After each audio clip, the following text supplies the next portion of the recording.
Hello guys, welcome to knowledge decoder. और आज मैं लेके आ गया हूँ क्लास 10th का नेक्स्ट पार्ट फिजिक्स का। ठीक है, तो लास्ट क्लास में हम लोगों ने ये देखा था कि किस तरीके से हम लोग प्रूव करते हैं F इजिकल टू R/2 गोलीय दर्पण में, चाहे उत्तल दर्पण में चाहे अवतल दर्पण में। जिन्होंने वो क्लासेस नहीं दिखा है, मैं प्लेलिस्ट दे दूंगा लास्ट की वीडियो में, वहां से आप जाकर के बिल्कुल देख सकते हो। हर एक पॉइंट फिजिक्स का बहुत अच्छे से मैंने बताया था किस तरीके से हम लोग प्रूव करते हैं। ठीक है, तो जो आज का वीडियो होने वाला है ना, इस वीडियो में हम लोग सीखेंगे कि जैसे अवतल दर्पण किस प्रकार से प्रतिबिंब बनाते हैं, है ना। अवतल दर्पण किस प्रकार से प्रतिबिंब बनाते हैं, ना। हर एक पॉइंट को लेकर, जब ध्रुव के बीच में हो, जो होता है कि जब ध्रुव और फोकस के बीच में हो, जब अनंत और ध्रुव के बीच में हो, इस तरह की जो कंडीशंस आती हैं, उस कंडीशंस में किस तरीके का अपना इमेज फॉर्म करता है वो देखेंगे। और फिर इसी प्रकार से हम लोग उत्तल दर्पण का भी वो किस तरीके से इमेज को फॉर्म करता है, प्रतिबिंब को फॉर्म करता है, वो देखेंगे। ठीक है, तो वहां पे चलने से पहले हम लोग ये देख लेते हैं कि कुछ नियम है जो आपको रिमेंबर रखने होंगे। जैसे अवतल दर्पण द्वारा प्रतिबिंब प्राप्त करने के नियम, कुछ नियम है, इस नियम को हम लोग फॉलो करते रहेंगे। ये नियम का क्या कहना है भाई, नियम सुनना क्या कहता है। नियम कहता है कि जब अवतल दर्पण के सामने एक वस्तु रखी जाती है तो एक प्रतिबिंब प्राप्त होता है। ऑब्वियस बात है, ठीक है। प्रतिबिंब उस बिंदु पर तब प्राप्त होता है जब कम से कम दो परावर्तित किरणें उस बिंदु पर मिलती है या उस बिंदु से मिलती हुई प्रतीत होती है। देखो एक चीज समझना, यहाँ पे जो इंपॉर्टेंट पॉइंट है ना, आपको ये याद रखना कि मिनिमम आपको दो चाहिए ही चाहिए।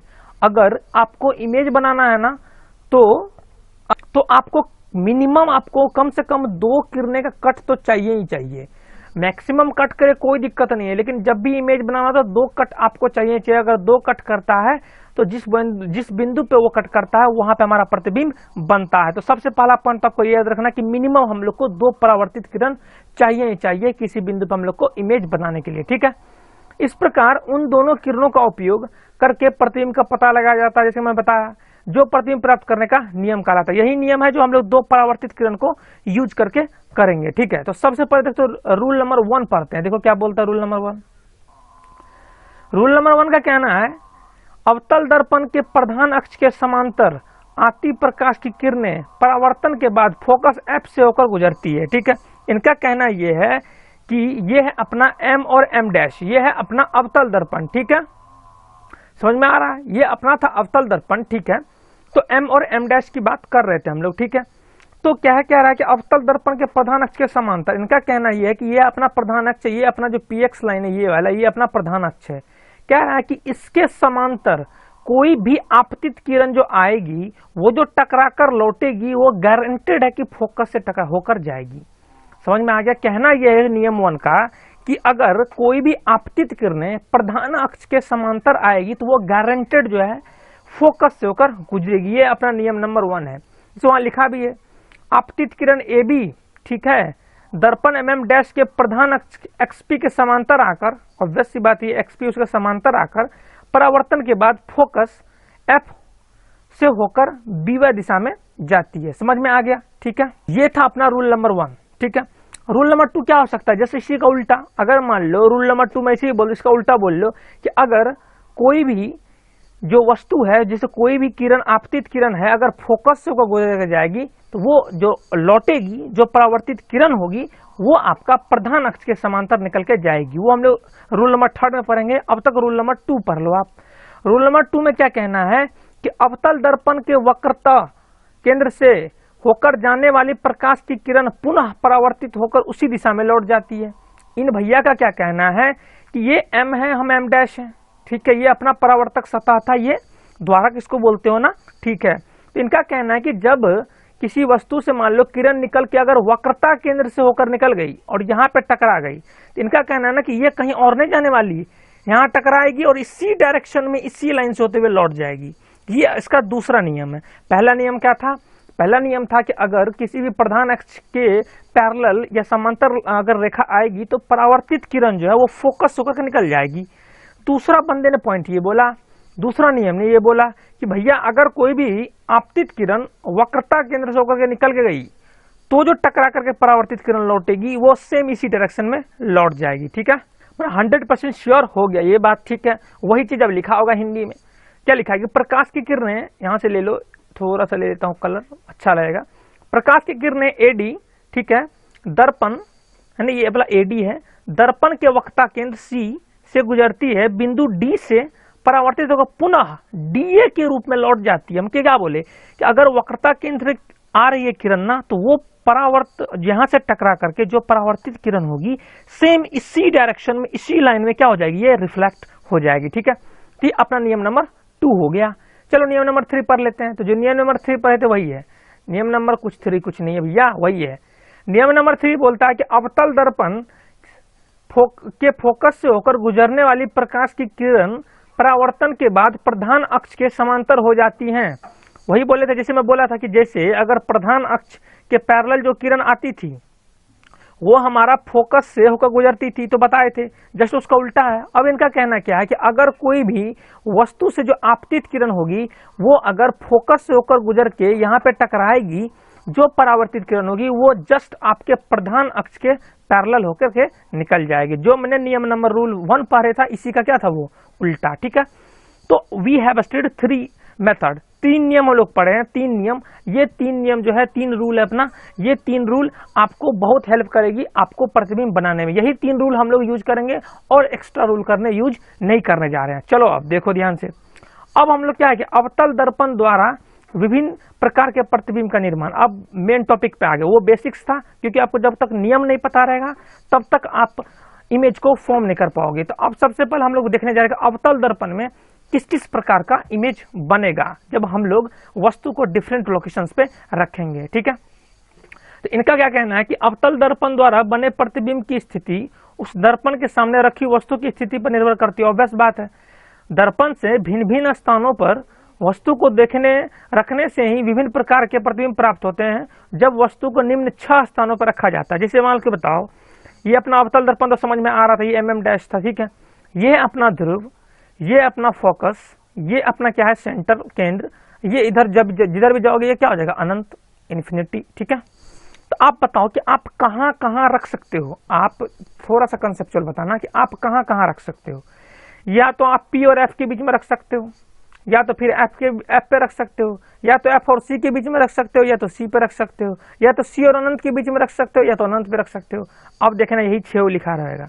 पहले मैंने क्या बताया था, P और F के बीच लिखा हुआ है, दूसरा F पर लिखा हुआ है, तीसरा F और C पर लिखा हुआ है, तीसरा C पर लिखा हुआ है, C और अनंत के बीच, अनंत और वक्रता के बीच लिखा हुआ है, और लास्ट में अनंत पर। समझ में आ रहा ना, मतलब यहां से आप यहां चलते चलाओगे तो हर कंडीशन आपको रटने की जरूरत नहीं है। पहले इसके बीच में, फिर इस पर, फिर इसके बीच में, फिर इस पर, फिर इसके बीच में, फिर अनंत पर। ठीक है, तो वी हैव 6 कंडीशंस। ठीक है, तो वी विल डील 1 बाय 1। ठीक है, एक एक करके हम लोग डील करेंगे। ठीक है ना, तो चलो स्थिति 1 की बात कर लेते हैं हम लोग। स्थिति 1 क्या था हम लोग का कि जब वस्तु दर्पण के फोकस और ध्रुव के बीच स्थित हो। तो चलो भैया ये अपना देखो, ये बहुत इंपॉर्टेंट है, थोड़ा सा जूम कर लेता हूं और ज्यादा समझ में आएगा। देखो ध्यान से, देखो जो बता रहा हूं, क्या कह रहा है कि जब वस्तु दर्पण के फोकस और ध्रुव के बीच स्थिति है, तो अपना फोकस F ये है और जो अपना ध्रुव है ये है, तो इसके बीच में देखो वस्तु है ना AB। हाँ AB सर वस्तु है। देखो एक चीज तो आपको पता है कि मिनिमम 2 आपको रे चाहिए, 2 किरण चाहिए आपको इमेज बनाने के लिए। तो सबसे पहला रे आपको हमको हमेशा निकालना है क्या, प्रधान अक्ष के पैरेलल। ये पॉइंट था, तो आपको हमेशा पहला क्या निकालना है, आपको निकालना है प्रधान अक्ष के पैरेलल एक निकाले। ये अपना प्रधान अक्ष था, इसके पैरेलल एक देखो किरण निकला ये वाला। ठीक है, ऑब्वियस ये बताया था कि जब अगर प्रधान अक्ष के पैरेलल कोई भी किरण निकलती है तो वो जस्ट फोकस होकर पास करते थे, जस्ट यहाँ से रिफ्लेक्ट होते हुए ये देखो मस्त किससे पास कर गई, फोकस से। ठीक, तो पहला चीज तो क्लियर हो गया। दूसरा नियम हम लोग क्या पढ़े थे कि वक्रता केंद्र वाला। तो हम क्या किए कि इस पॉइंट C था, तो यहाँ C से वस्तु से किरण निकलते हुए जो है वक्रता केंद्र से होते हुए आराम से यहाँ तक गई। ठीक है, कोई दिक्कत। तो यहाँ से रिफ्लेक्ट जो होगा ये जब, क्योंकि एक्चुअली ये जो किरण है ना ये वक्रता केंद्र से होकर गुजर रही है, तो जो यहाँ पे टकरा के जो लौटेगी तो जस्ट इसी डायरेक्शन में लौटेगी। ठीक है, तो हमारे पास 2 रे हो गया ना। तो अब जब देखते हो कि भैया तो कट तो कर कहाँ रहा है यार, जब आप देखो जो MM' है, ये जो भी अपना ये वाला जो अवतल दर्पण है, अवतल दर्पण अगर लेफ्ट साइड में अगर देखते हो तो ये इधर जा रहा है, वो उधर जा रहा है ना भैया। मतलब इधर तो कोई कट करने का चांस ही नहीं है कि इधर कोई इमेज बन जाए। अब देख लेते हैं कि हम लोग राइट साइड देख लेते हैं, राइट साइड चांस बनता है क्या। हाँ भाई, जब इस किरण को आप डैश डैश करके आगे ले गए और जब इस किरण को भी डैश डैश करके आगे ले गए तो आपको एक चीज समझ में आ गई भैया कि यहाँ पे ये कट कर रहा है, मीन्स क्या, ये जो ए बी है उसका इमेज इधर बन जाएगा ए डैश बी डैश। ठीक है, देखो ये सब रटने की जरूरत नहीं है, बस समझना। आपको कहीं भी कोई भी बोले कि कहीं भी फोकस बनाना, जस्ट आपको फिगर बना लेना है, जस्ट डील कर लेना। अब बताओ, आप फिगर से बताना कि हमारा, आपसे पूछता हूँ क्वेश्चन कि जो हमारा जो इमेज बना है भैया वो जो ए बी वस्तु उससे बड़ा है कि छोटा, था आप क्या बोलोगे, बड़ा है। ठीक, देखो एक चीज क्लियर हो गया, वस्तु से बड़ा। देख लो, छोटा कर लेता हूँ थोड़ा सा, देख लो, वस्तु से बड़ा। ठीक, दूसरा क्वेश्चन पूछता हूँ कि भैया जो हमारा इमेज बना है वो सीधा बना है क्या, तो हाँ यार ए बी ऐसे ही था, यही था, हाँ सीधा बना है, ए बी क्लियर। फिर इससे पूछो कि भैया जो इमेज बना है वो हमारा वास्तविक है या काल्पनिक है, तो आप देखो कि ये जो इमेज बन रहा है ये अपना दर्पण था, दर्पण तो इधर ही था ना भैया, और इधर तो रजतीत पार्ट था, दर्पण तो मैं इधर था, दर्पण के पीछे बन रहा है, मीन्स क्या, ऑब्वियसली अगर इधर बनता तो वास्तविक होता। और देखो कि इमेज आपका इधर बन रहा है, मीन्स क्या, काल्पनिक बनेगा। ठीक है, अब पूछ रहा है कि दर्पण के आगे बना है पीछे बना, तो क्या दर्पण के पीछे बना। मतलब ये 4 पॉइंट आप फिगर देख के बना दिए ना, तो इट मीन्स क्या, ये फिगर बहुत ज्यादा इंपॉर्टेंट है। अगर आप फिगर ड्रॉ कर लिए ना तो हर एक क्वेश्चन का जवाब दे सकते हो, नहीं तो भैया रटते रटते सुबह हो जाएगी, किसी में भाई पीछे बनता है, किसी में भाई आगे बनता है, बहुत दिक्कत होगा।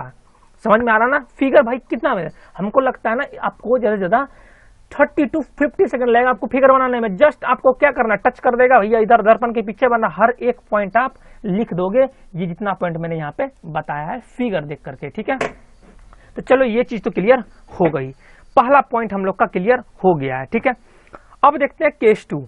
केस 2 में क्या है कि जब वस्तु दर्पण के फोकस पर रखी जाती है। चलो भैया देखो, चलो थोड़ा जूम कर लेता हूं, बताने में और इजी होगा। ठीक है, देखो ध्यान से, ये अपना एफ है, यहाँ देखो ये अपना फोकस है, अब इस पे वस्तु को रख दिया गया है। ठीक है, तो मैं क्या बोला था आपको, मैंने बोला था कि पहले नियम 1 लगाओ। नियम 1 लगाने का मीन्स क्या हुआ कि आपको एक रे को प्रधान अक्ष जो है उसके पैरेलल भेजना है, आप भेज दिए। अब मैं बताया था कि जो भी प्रधान अक्ष के पैरेलल जाता है वो फोकस से होकर गुजरता है, गुजर गया, क्लियर, यहां से गुजर गया। फिर दूसरा पॉइंट में नहीं है, अब एक किरण से तो बनना नहीं है भैया इमेज, कम से कम एटलीस्ट यू नीड 2 रेज, समझ रहे हो ना, टू फॉर्म इमेज। तो आपको दो तो चाहिए ही चाहिए। तो अब देखो दूसरा नियम क्या बताया था, वक्रता केंद्र वाला। फिर से यहां से गया निकला, वक्रता केंद्र से जो इमेज यहाँ पे गया वक्रता केंद्र से निकल रहा था, तो ऑब्वियसली जो यहां से टकराएगा जस्ट इसी डायरेक्शन में लौट जाएगा। ठीक है, तो जब आप देखें एक चीज तो एक्चुअली ये क्या हो क्या रहा है ना कि इधर से जो ये आ रहा था किरण, ये वाला किरण लौट के आ रही थी, ये परावर्तित किरण, और जो ये परावर्तित किरण थी, अब देखो अब बहुत लोगों को दिक्कत होता है कि सर अब ये कट किधर करेगा, इधर कट करेगा इधर कट करेगा। देखो ध्यान से, एक्चुअली जब ये इधर से इधर आ रहा है, जब ये इधर से इधर आ रहा है, तो एक्चुअली ये गैप जो है ना, ये गैप जब ये इधर से आप इधर चलते जाओगे तो ये गैप धीरे धीरे कम होते जाता है, ये गैप धीरे धीरे कम होते जाता है। ठीक है ना, तो ये गैप धीरे धीरे कम होते जाने का कारण है कि कहीं पे जाके ये कट कर लेता है, यहाँ पे जैसे मान लो कि यहाँ कट कर लिया। ठीक है, तो यहीं पे आपका इमेज बन जाता है। ठीक है, देखो यहाँ पे आपको लग रहा है कि भैया सेम ही इधर जाएगा, लेकिन नहीं, एक्चुअल में बात ऐसा होता है इसमें कि ये आपको जो लेफ्ट साइड होता है, जो दर्पण के सामने वाला पोर्शन होता है ना, उधर जाके ये मस्त, क्योंकि इधर से होता है क्या ना, एक्चुअली पैरेलल निकल जाता है लाइन, कभी कट ही नहीं करेगा, एकदम पैरेलल निकल जाएगा लाइन। पैरेलल निकल जाने का मतलब ये हुआ कि ये एक दूसरे के समांतर है। तो आप जानते हो कि 2 समांतर रेखा कभी कट नहीं करती। ठीक है, तो ये कट किधर करेगा, यहाँ पे कट करेगा। चलो भैया कट कर दिए, तो ऑब्वियसली जो इससे नीचे जा रहे थे, ऑब्वियसली ये वाला इमेज बनेगा। चलो कलर थोड़ा चेंज कर लो तो और मजा आएगा। देखो 1 मिनट, कलर चेंज करता हूँ, रुको, देखो ये वाला, तो यहाँ जो इमेज बना तो ये वाला इमेज बना। ठीक है, मान लो ये AF था, तो हम मान लेते ये A डैश F डैश है। ठीक है, और यहाँ पे अपने ने कट किया था। ठीक है, तो अब बताओ इमेज देख के बताओ, तो आपसे अगर पूछा जाए कि भैया इमेज जो बना है वो उल्टा है कि सीधा है, AF ऐसे था ये ऐसे बन गया, तो ऑब्वियसली उल्टा है। तो सबसे बड़ा पॉइंट तो एक चीज क्लियर हो गया। फिर आप पूछो इनसे कि भैया कि जब इधर से गुजर रहा है कि भैया अब ये बताइए कि हमारा जो प्रतिबिंब बन रहा है यहाँ पे वो हमारा वास्तविक है या काल्पनिक है। तो ऑब्वियस सी बात है कि ये पार्ट तो अपना रस्ती था, मतलब ये दर्पण के सामने बना है। इट मीन्स क्या, लिटरली ये पूरी तरीके से क्या होगा, ये वास्तविक होगा। तो क्या हो गया, ये वास्तविक हो गया। दूसरा पॉइंट भी क्लियर। अब तीसरा पॉइंट था कि भैया ये बताइए कि हमारा प्रतिबिंब बनेगा कहाँ। तो एक चीज देख रहे हो ना, ये इधर से लाइन इधर जा रही थी और ये इधर से लाइन इधर जा रही थी, तो आपको ये पता नहीं चला किधर कट करेगा, तो हम मान लेते कहाँ कट किया, अनंत पे। इसलिए एक चीज ये भी बोल सकते कहाँ पे कट करेगी, ये अनंत पे बनेगी। फिर आपसे ये पूछा जाएगा कि ये जो प्रतिबिंब बनेगी भैया वो वस्तु से बड़ा बनेगी या छोटा बनेगी, तो ऑब्वियस सी बात देख लो, ये इतना बड़ा है भाई, ये इतना बड़ा है और ये बन रहा इतना बड़ा है, तो कौन सा बड़ा है भैया, तो प्रतिबिंब हमारा क्या है, बड़ा है। ठीक है, चारों पॉइंट क्लियर हो गया। मतलब देख रहे हो ना कि केवल फिगर ड्रॉ करना है ब्रो, उसके बाद आप हर एक पॉइंट का जवाब आराम से दे सकते हो। समझ में आ रहा है पूरा क्रिस्टल के लिए। चलो अब केस 3 पे आते हैं। देखो केस 3 समझो, कह रहा है कि जब वस्तु दर्पण के वक्रता केंद्र और फोकस के बीच रखी जाती है। देखो पी और एफ के बीच देख लिए थे, एफ पे देख लिए थे। अब हम लोग देख रहे हैं कि जब वक्रता केंद्र सी और एफ के बीच में, चलो थोड़ा सा जूम करता हूँ, अच्छे से बताता हूँ। देखो जूम करने में मजा आता है, आप लोग को समझ में आता है ना, हमको बहुत मजा आता है। देखो तो यहाँ पे पॉइंट ये था कि इस और इसके बीच हम लोग ने रख दिया, ठीक है, सी और एफ के बीच में रख दिया। तो अब समझना ये है अपना वस्तु। तो मैंने क्या बताया था, कभी भी कोई भी काम करना हो भाई, कभी भी कोई भी काम करना हो भाई, तो कुछ क्या करना होता है ये बताओ। आपको सबसे पहला काम ये करना होता है कि एक रे तो आपको प्रधान अक्ष के पैरेलल तो निकालना ही पड़ेगा। प्रधान अक्ष कौन सा भाई, ये वाली लाइन, ये जो लाइन सीधी दिख रही है ना भाई, ध्रुव से जाते हुए लाइन, ये अपना क्या है, प्रधान अक्ष लाइन। तो ऑब्वियस सी बात है, ये प्रधान अक्ष के पैरेलल जैसे ही टकराएगी, ये मुख्य फोकस से होकर मस्त निकल गई, खत्म बात। फिर दूसरा नियम ने बताया था कि आपको वक्रता केंद्र वाली बात थी, नियम 2। तो यहां से जब इधर से इधर टकराएगी भाई, ये बताओ आप, तो ये वक्रता केंद्र से होकर गुजर रही है। तो मैं क्या बताया था, जब वक्रता केंद्र से होकर गुजरती है और फिर जो टकराकर जो परावर्तित किरण लौटती है ना भाई, ये सेम इसी लाइन पे इस डायरेक्शन में लौट जाएगी। अब देखे इधर से एक आया बंदा, एक इधर से आया बंदा, तो कट कर गया यहाँ पे। अब जब जैसे ही कट कर गया, आपका क्या बन जाएगा, यहाँ पे प्रतिबिंब बन जाएगा, कोई दिक्कत कोई परेशानी। फिगर बन गया ना, आप अब सब क्वेश्चन का जवाब दे दोगे।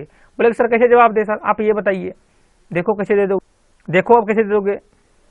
आपसे अगर पूछा जाए कि भैया जो हम लोग का प्रतिबिंब बन रहा है, इमेज बन रहा है, वो हमारे वस्तु से छोटा है कि बड़ा है, तो आप क्या सीधा बोलोगे, बड़ा है भाई, कोई दिक्कत कोई परेशानी। देखो बड़ा है ना भाई, देखो यहाँ पे बड़ा है, ठीक, यहाँ पे पहला पॉइंट क्लियर। दूसरा पॉइंट देखो, पूछा है सर वास्तविक बनेगा या काल्पनिक, तो देखो ये दर्पण के सामने है भाई, तो क्या बनेगा, वास्तविक। अगला पूछेगा सर उल्टा बनेगा सीधा बनेगा, तो उल्टा बनेगा, क्लियर। हाँ पूछेगा ये कहाँ बना, तो वक्रता केंद्र और जो अनंत इधर कहीं होगा उसके बीच में बना, वही लिखा है, सी और अनंत के बीच में। देखो ना हर एक पॉइंट क्लियर हो रहा है कि if you draw the figure then you would be able to fetch any information from them। समझ रहा है ना, हर एक इंफॉर्मेशन आप इससे ले सकते हो। ऑब्जेक्टिव क्वेश्चन बहुत सारा आता है इससे, समझ रहे हैं ना, बहुत सारा ऑब्जेक्टिव क्वेश्चन बनता है। कभी पूछ ले फोकस पे है तो कहाँ बनेगा, समझ रहे हो ना। तो कुछ करना नहीं भैया, 30 सेकंड लगेगा, फिगर ड्रॉ कर लो, रफ स्केच ड्रॉ कर लो, आपको आइडिया लग जाएगा किधर से क्या बनेगा, क्या वास्तविक बनेगा, काल्पनिक होगा, हर एक चीज का आप आंसर दे पाओगे। ठीक है, चलो अपना केस 4 देखते हैं। देखो अब केस 4 क्या सीन बनता भाई, समझ में आ रहा ना, नीचे कमेंट बॉक्स में बताना कैसा लगा, ठीक है ना। चलो देखो समझो, क्या रहा कि जब वस्तु दर्पण के वक्रता केंद्र पर रखी जाती है, देखो भैया अब क्या हुआ, पहले पी एफ के रखे, फिर एफ पे रखे, फिर एफ और सी के बीच में रखे। अब बंदा बोल रहा है कि सी पे ही हम रख दिए, सी पे ही रख दिया। पहला पॉइंट क्या होता है बताओ जल्दी से, पहला तो हम लोग को प्रधान अक्ष के पैरेलल भेजना होता है भाई, तो ये अपना फोकस से होकर के निकल गया, ठीक, कोई दिक्कत नहीं है। अब देखो दूसरा पॉइंट ये था कि आपको वक्रता केंद्र से होकर के गुजरना चाहिए था किरण को, लेकिन अब एक पॉइंट ये है ना भाई कि वक्रता केंद्र पे ही वस्तु को आप रख दिए हो, तो कैसे वक्रता केंद्र से गुजरेगा, बात समझ रहा है ना, नहीं समझा। देखो पहला पॉइंट क्या था, पहला नियम हम लोग का पहला नियम ये था कि जो प्रधान अक्ष के पैरेलल घूम रहा है, जा रहा है, तो वो अपना फोकस से गुजर जा रहा है। दूसरा नियम ये था कि जो हम लोग का दूसरा रे जाएगा वो वक्रता केंद्र से होकर के जाएगा, लेकिन अगर ध्यान दो कि ये वक्रता केंद्र पे ही वस्तु खड़ी हो गई है, तो इससे तो जा नहीं सकती रे इससे निकल के, ऑब्वियस सी बात है। अब चलो तीसरा नियम, तीसरा नियम क्या बताता है कि अगर कोई भी किरण फोकस से होकर गुजर गई, फिर वो अगेन किसके एक्सिस के पैरेलल हो जाएगी, प्रधान अक्ष के पैरेलल हो जाएगी, फिर ये गई। तो यहां से आप ये देखें कि ये एक्सिस और एक ये वाला कहाँ कट कर गई, यहाँ कट कर गई। मतलब आपको दिख रहा है ना, ये बहुत कॉमन सा केस है कि ऐसा सीन बन गया ना ब्रो कि वक्रता केंद्र पे वस्तु को रखे और ऐसा सीन बना कि वक्रता केंद्र पे ही हमारा इमेज बन गया सीबी, ठीक है ना। और सबसे बढ़िया बात ये है ना कि ये AC और CB सेम साइज का है, देख लो, दिख रहा है ना, कलर चेंज कर लो क्या, चलो देखो बताते हैं। ये जो AC है इसका साइज और इसका साइज क्या है, एक तरह से सेम है। पहला पॉइंट क्लियर हो गया। दूसरा पॉइंट क्या था भाई कि ये देखो C पे ही अपना वस्तु था और C पे ही अपना प्रतिबिंब बन गया। तो ये चीज आप अगर याद रखते हो ना तो बहुत इंपॉर्टेंट है ये चीज, ठीक है ना। देखो ये आपको डायरेक्ट याद भी रहना चाहिए, एक्चुअली है ना, डायरेक्ट याद ये रहना चाहिए, क्योंकि ये बहुत एक अलग सा केस बन जाता है। जैसे आप क्या बोलोगे, आपसे अगर पूछा जाए कि भैया जो हम लोग का इमेज बन रहा है, प्रतिबिंब बन रहा है, वो साइज से छोटा, वस्तु के साइज से छोटा होगा या बड़ा होगा, तो आप सीधा बोलोगे भैया बराबर होगा। पहला पॉइंट, भैया प्रतिबिंब उल्टा बनेगा सीधा बनेगा, तो देखो ऑब्वियस सी बात है कि ये हम लोग का वस्तु ऐसा था, बन गया कैसा, ऐसा, मतलब उल्टा। फिर पूछा कि भैया वास्तविक है या काल्पनिक, तो देखो भैया दर्पण के सामने बना है, तो क्या होगा भैया बताओ, दर्पण के सामने बना तो क्या होगा, वास्तविक होगा। और अपना इमेज कहाँ बन जाएगा, एकदम C पर ही बन जाएगा। तो ये बहुत ही इंपॉर्टेंट केस है, इसको याद रख सकते हो। ऑब्जेक्टिव में ज्यादा पूछता है ये वक्रता केंद्र वाला, क्योंकि थोड़ा सा यूनिक पोर्शन है, ठीक है। तो ये चीज तो आपको मस्त क्लियर हो गई, केस 4 अपना, ठीक है। अब चलो अगले केस की तरफ हम लोग बढ़ते हैं, ठीक है। अब देखो ध्यान से, वही चीज लिखा हुआ है, जब वस्तु C दर्पण के वक्ता केंद्र C पर रखा जाता है तो प्रतिबिंब C वक्ता केंद्र पर ही बनता है, वही लिखा हुआ है। या प्रतिबिंब वास्तविक उल्टा तथा वस्तु के आकार का बनता है, ठीक है। ये सब लिखने की जरूरत नहीं है भैया।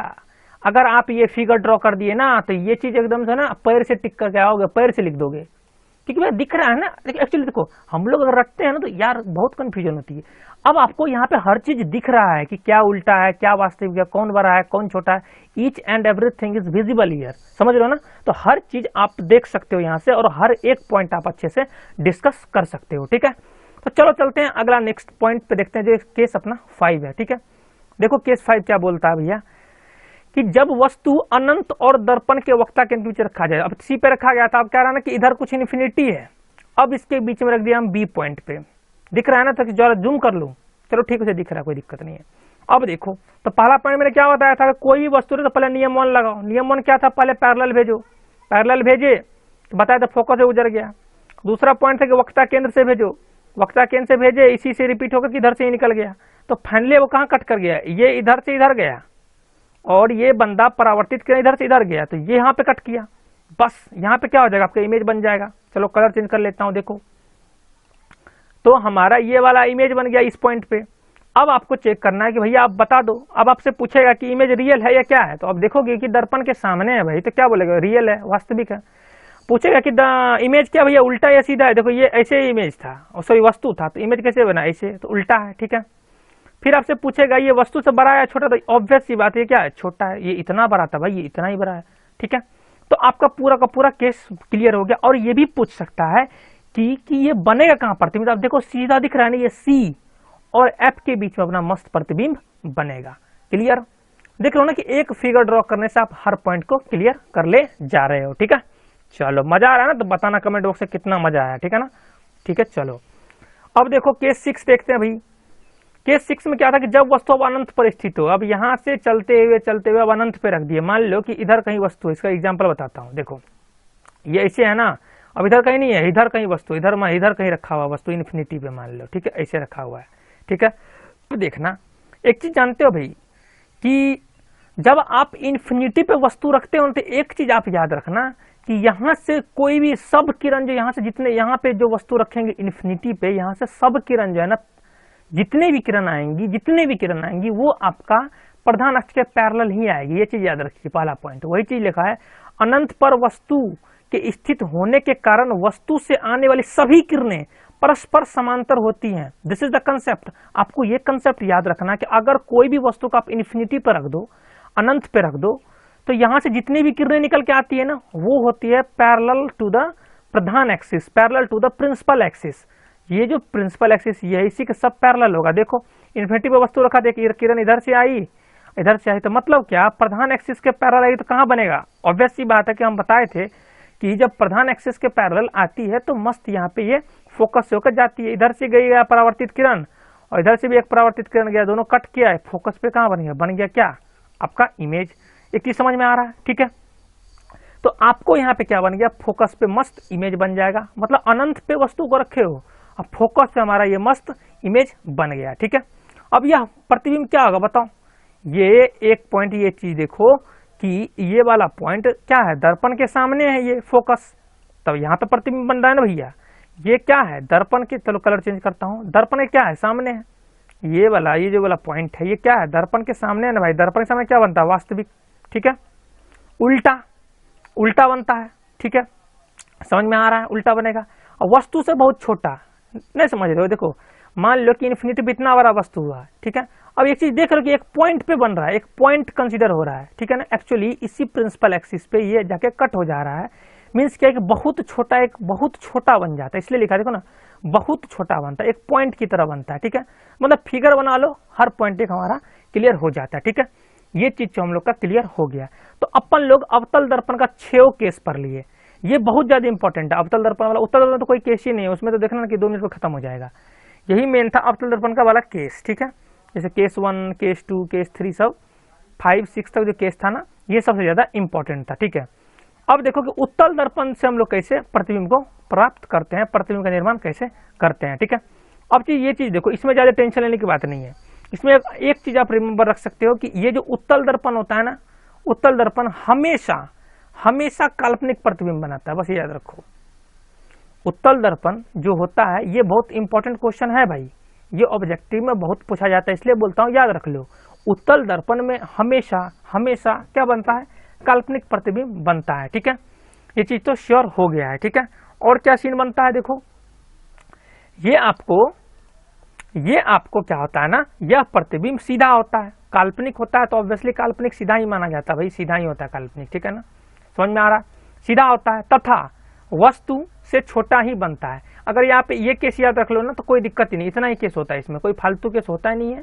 जैसे कोई स्थिति केस 1, जैसे मान लो जब वस्तु अनंत पर स्थित हो तो ऑब्वियसली जितने भी सब एक्सिस क्या होगा, टोटल भी किरण जो आएगी वो पैरेलल आएगी, और जो पैरेलल आएगी वो फोकस पे हो जाएगी, तो क्या बन रहा है, देखो बिंदु बन रहा है ना भाई, बिंदु पे क्या, बिंदु पे बन रहा है ना, मतलब क्या, जो भी वस्तु का साइज होगा ये क्या किसमें कन्वर्ट हो जा रहा है, बिंदु में। मीन्स एक चीज तो आप क्लियर बोल सकते हो कि वस्तु का साइज हमेशा क्या होगा, छोटा होगा, यहाँ लिखा भी है, ठीक है। और काल्पनिक प्रतिबिंब ऑब्वियसली ये अपना था परावर्तक सतह, इसके पीछे, दर्पण के पीछे क्या बनता है, काल्पनिक। देख लो ना, हर चीज क्लियर हो रहा है, ठीक है। और प्रतिबिंब हमेशा सीधा बनता है, सीधा बनता है, ठीक है, ये चीज समझ में आ गया। वैसे काल्पनिक, ये चीज याद रख सकते हो कि जो काल्पनिक प्रतिबिंब होता है ना, वो हमेशा बोल सकते हो कि ये सीधा ही बनता है। जैसे यहाँ भी देखो, ये जहां भी काल्पनिक प्रतिबिंब बन रहा होगा देखो सीधा ही बनेगा, देखना यहाँ पे कहीं दिखाता हूँ, देखो यहाँ पे देखो काल्पनिक प्रतिबिंब बना है तो सीधा बना है ना, देखो काल्पनिक प्रतिबिंब बना है तो सीधा बना है ना, देखो ना ध्यान से, इधर ऐसे ही ये भी था, ये भी था, तो बोल सकते हो कि काल्पनिक प्रतिबिंब हमेशा सीधा बनता है, ठीक है। ये चीज तो समझ में आ सकता है, ठीक है। चलो अभी समझ में आएगा। तो उत्तल दर्पण में ज्यादा टेंशन लेने की जरूरत नहीं है भैया, ये काल्पनिक प्रतिबिंब बनाता है, सीधा बनता है और वस्तु से छोटा बनता है, जैसे इस केस में देख लिए, ठीक है, ठीक है।